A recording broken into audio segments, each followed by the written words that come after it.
So we're talking about the mind this morning. Not just any mind, but a brave new mind.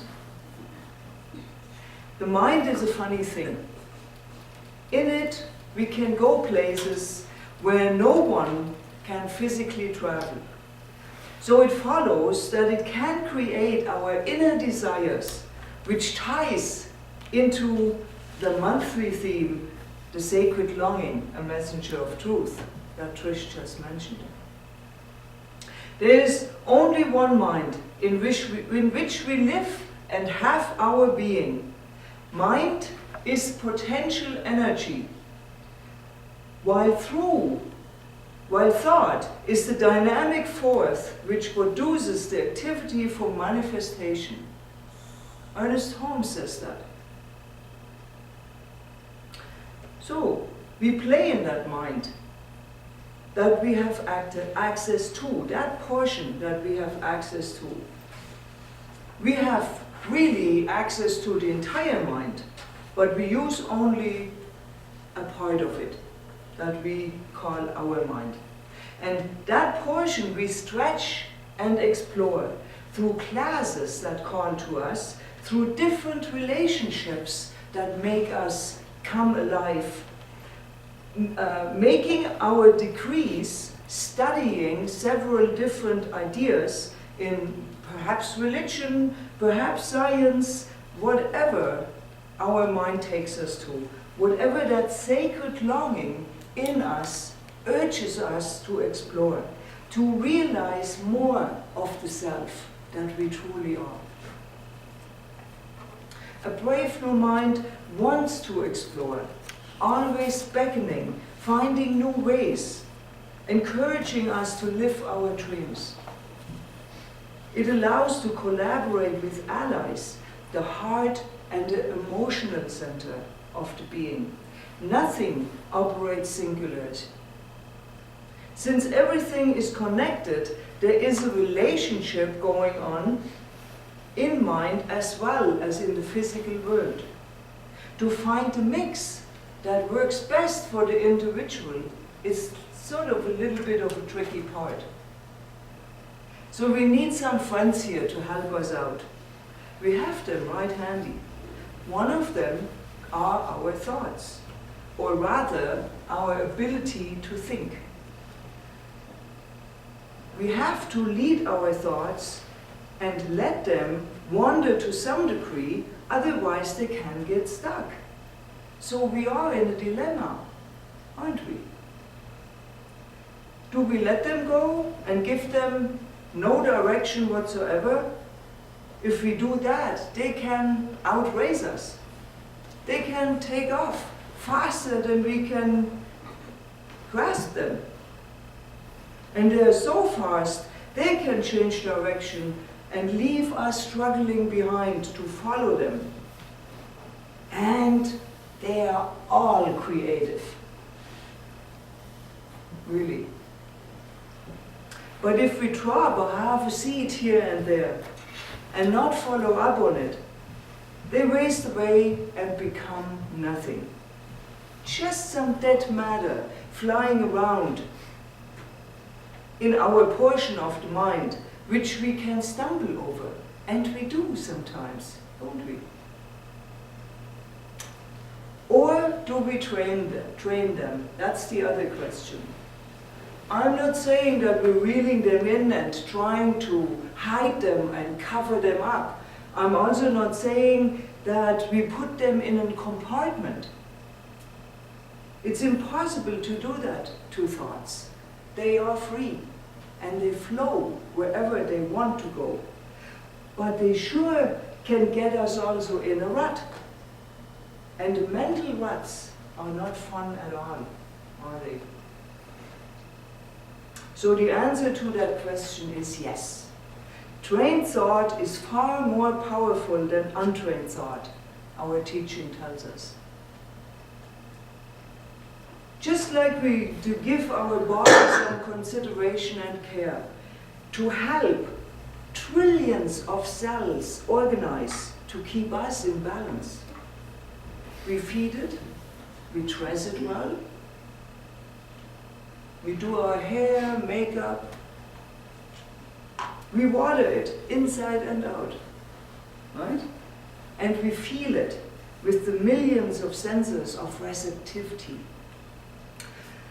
So we do well to extend the same courtesy to our way of thinking, wouldn't you say?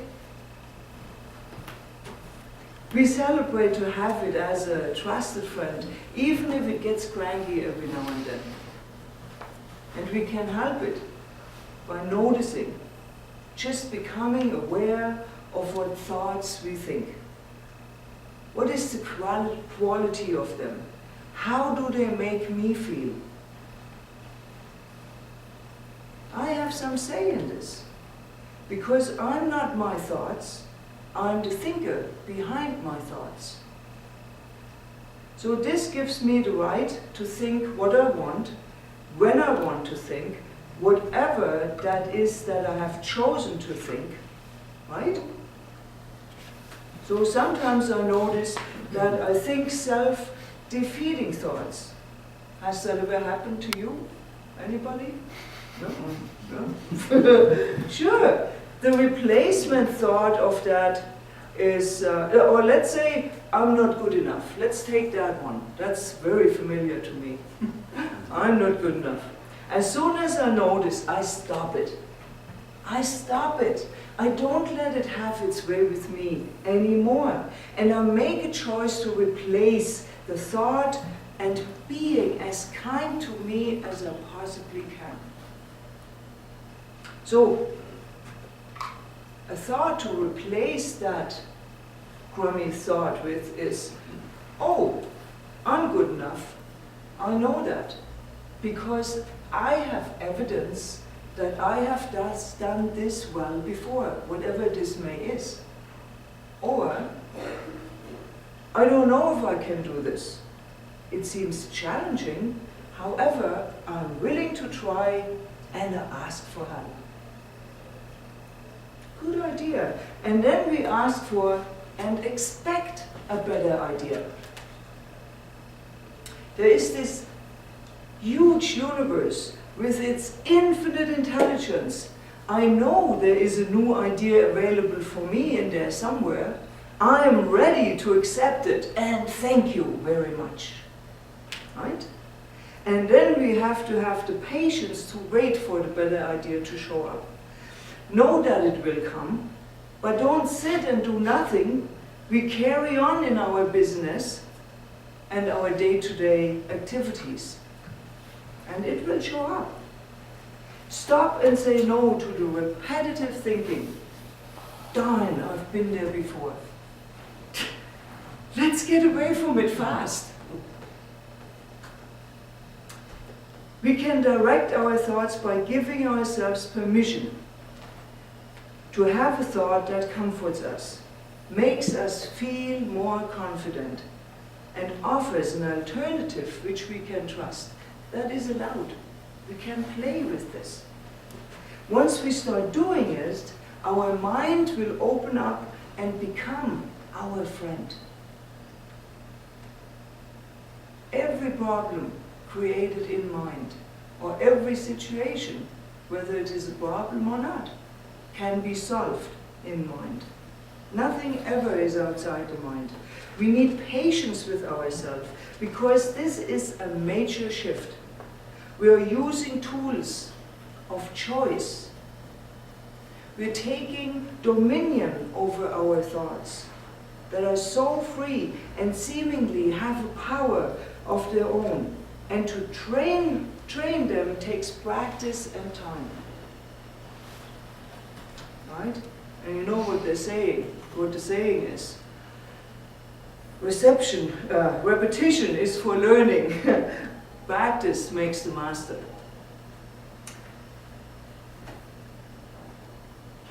Emotions let us now know when we are on the right track. We are not our emotions, but rather the awareness of the emotion. Just like we are not our thoughts, but the observer behind the thought. Once we accept that, emotions can lead us home to our innate wisdom. Nothing is closer to us than our emotions. The mind can find reasons, pro and con, for any decisions and lead us sometimes and often to indecisiveness. To be clear, we have to be decisive. When the mind might find it very hard to choose what to do, our emotions often are more reliable. It is far better to feel our way through life than to think our way to life. Like thinking, emotions must be trained, however, to become a trusted ally. Emotions can go widely off base. Anger, anxiety, depression, and obsessions pose obstacles in every life, at least temporary. And if any of these emotional states persist and become a common habit, then the obstacles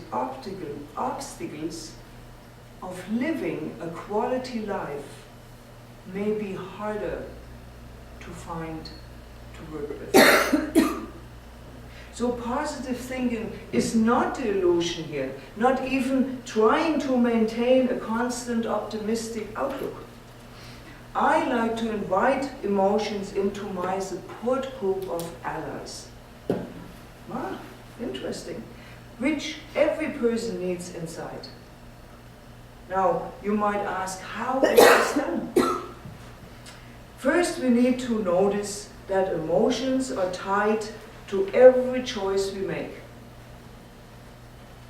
It is hard to make purely logical decisions because every part of our mind participates in everything we feel, think, or do. The emotional centers in our brain never rests. They're always sending their input to the logical or higher mind, therefore dealing with our emotions, constant impulses and advisors. They can be enormously stimulating because emotions are the root to deep insight and creativity. Instead of fighting or suppressing emotions we we accept that every situation has an emotional component. Check in every now and then and ask yourself, how do I feel? How do I feel? Would I love that what I'm feeling and thinking about become reality in my life? That's a good question to ask. When we check in with our emotions, we allow them to be. They want to be noticed. They want to move. For them, it is all about activity. When we cover them up, deny them or stifle them, they then become stuck. What we resist persists, right? If you feel your emotions are causing you grief during the day or whenever, do what you can to return to a state of ease. Get out of the situation you're in as quickly as possible. Be alone with yourself. Take a deep breath. Ease into the day. Center yourself and sit quietly until that discomfort changes. I heard the other day that when you are wanting to act emotionally on something, wait 3 days.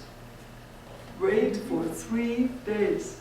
If you still want to do it, then go ahead. You can talk to your emotional self, and say, together we will make this work and feel better as soon as possible. I promise to take care of what is not working. We make an agreement with our emotional self, and it works well. as long as we follow through. I have a perfect story to tell you. Monday was a snow day. In my spare time, I'm a school bus driver. And I went to the yard and the bus didn't start. A mechanic came, got it started a half an hour, 45 minutes later. I already was very late due to that idea. And I hopped in the bus and off I take, and it ran great, and I thought, oh, that's a fast bus, yay, great. 15 minutes down the road, it goes sputter, sputter, sputter, pop, sputter, sputter, sputter, pop. Huh? I better go to the shoulder here. And sure enough, it died. Died on me. Okay. So I tried to call in, and the radio, I could hear them, the CB radio, I could hear them, but they couldn't hear me. So I called in with my cell phone, said, so-and-so, this is what's happening. Yeah, they said, we put you in the queue. Oh, we put you in the queue. Yes, all our mechanics are out, lots of accidents in the city is a disaster zone. Okay. 1 hour later, I get cold, because the bus is dead. I don't have any heat. It's -5 degrees. It's not that cold, but it's cold enough. I call in and say, look guys, can you pick me up? It's kind of cold here. They say, we're going to send somebody. Yup, they're going to send a bus. The bus is warm. I hop in the bus. We sit there. I said to the guy, so what's the policy on going for a pee break? He comes in and says, we're going to go around the corner to Timmy's and use the facilities back in 20. Okay. We did our run, come back, and I got myself a hot beverage and used the facilities, and back we are in front of the bus. 2 hours later, I'm not in my happy place. I'm hearing that mechanic is on the way. Okay, mechanic comes at noon. Time is, when I left the yard, 8:15. At noon the mechanic arrives, and here I am, breathing. How do I get out of this situation quickly? Stirring mind activity is happening, not in the happy place. The mechanic comes, my warm bus leaves, I have to go back in the cold bus, because guess what, when that thing starts, somebody has to drive it back. The mechanic plays and fiddles and this and that. 1 hour later, I'm taking out the cell phone, I'm calling my supervisor, and I'm saying, Kevin, I'm not in my happy place. My feet are cold, apparently they're frozen. The bus won't start. You have to cover my route this afternoon. Oh, I understand, Monika, absolutely, yes we will. And tomorrow. Dead silence. I said, everything that I have planned on doing today, I couldn't, because I'm sitting here waiting for a mechanic. So I have to do tomorrow.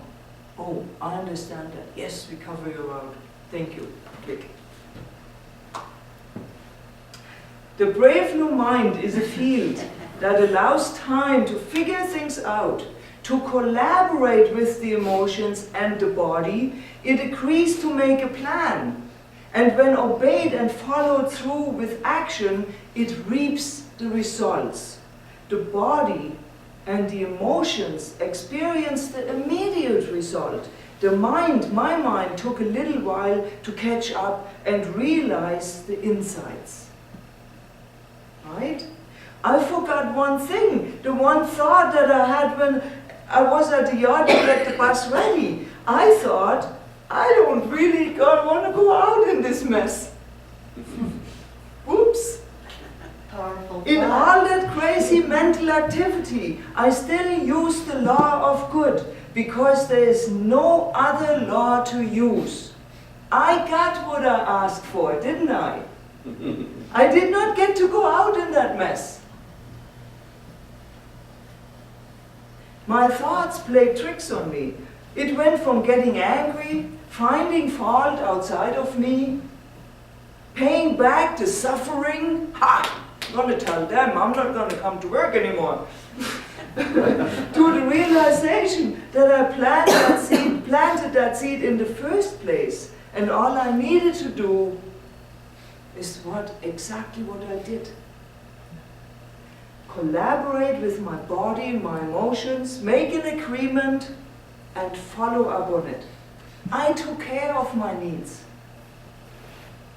Period. So let's play. Let's keep playing in that brave new mind. Everything that we want, we must begin it today. Yesterday, including all happenings, are gone, done. It's over. What is left is our ability to choose new thoughts, new feelings, and therefore create a better tomorrow. That is important to understand, that how we feel right now, how we think right now will impact us not only in this moment, it will be a catalyst for our next moment, and sometimes the result of this present creation takes a little longer to show up in our experience. But it will show up. We use concrete and definite methods and deliberately use the law of good when making a new decision, conscious or not. That is the way it works. Make a commitment to yourself to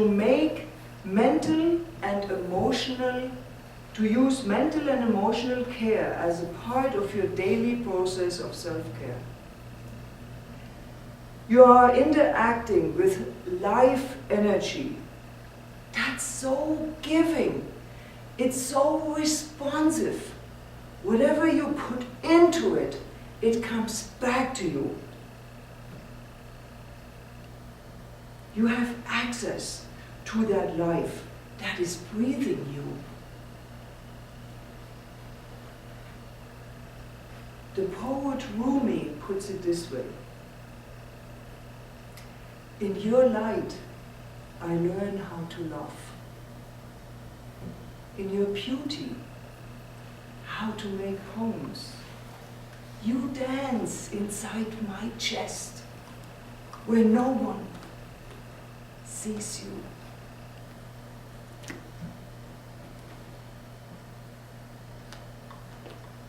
We all have a brave new mind available to us. Our thoughts go places no one can physically travel to, with loving guidance, supported by our emotions, the intellect of our feeling body, giving it attention, caring about what it wants us to know. We can support it, cultivate it, train it, and then let it soar so we can dream again. And so it is. So it is.